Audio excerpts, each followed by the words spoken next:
Ladies and gentlemen of the press, I am pleased to announce that today that the Keystone pipeline has finally been approved. This pipeline, which will carry oil from Western Canada to refineries along the Texas Gulf Coast. Plans offered by big oil companies and pipeline companies did not provide enough environmental protections. I have appointed a new czar to oversee its construction, and a new czar to oversee the implementation of the highest level of environmental oversight ever to be undertaken to assure that we provide maximum environmental protection. As you know, under the current projections, jobs numbers and other benefits touted by supporters of the Keystone XL oil pipeline are probably exaggerated. We will take measures to assure that this project will be jobs producer. Accordingly, I will direct Director of Homeland Security to hire an additional 39,000 Border Control agents to be assigned to the protection of the pipeline, not only during its construction but to be retained until the pipeline is removed when it is no longer used. Also, the pipeline contractors will put up a bond of $1 trillion to be paid to our healthcare fund to be used to remediate any potential spills and cover the expected healthcare costs associated with the hydrocarbon emissions the oil produced will generate. Also, the pipeline operator will be required to pay $150 per barrel transported to the EPA to cover costs associated due to the environmental impact of this project. During its construction, we will institute a comprehensive plan to assure environmental quality standards.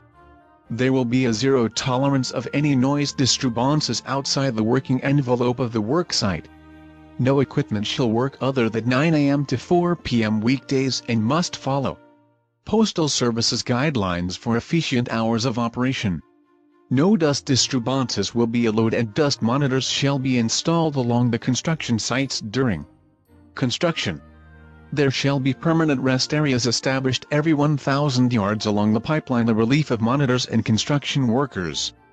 The rest areas shall have emergency fire equipment, eye wash stations, bath facilities and on-site sewage systems.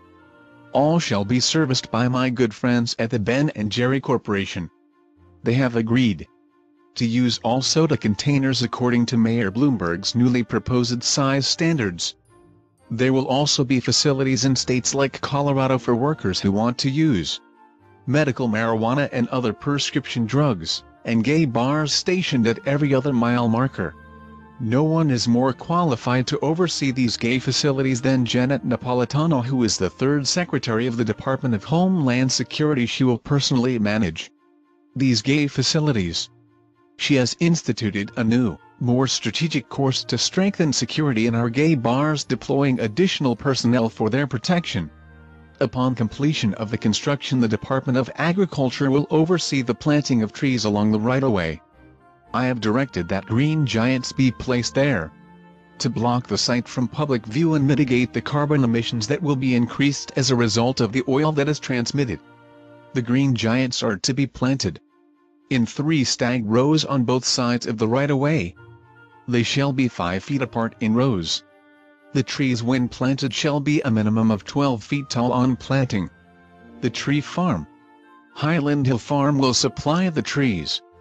They are the largest producer of these trees in the county. They agreed to donate these trees after discussion with my personal representative, Dennis Rodman. He met with officials of Highland Hill.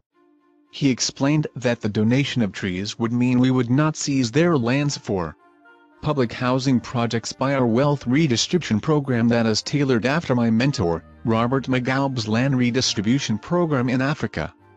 With these protections in place, work shall be permitted 1 year after a health impact review is complete. Its oversight will be by Governor Mario Cuomo. He has been directed to move forward at a pace like the speedy progress New York has made in determining the safety of fracking in New York State. L.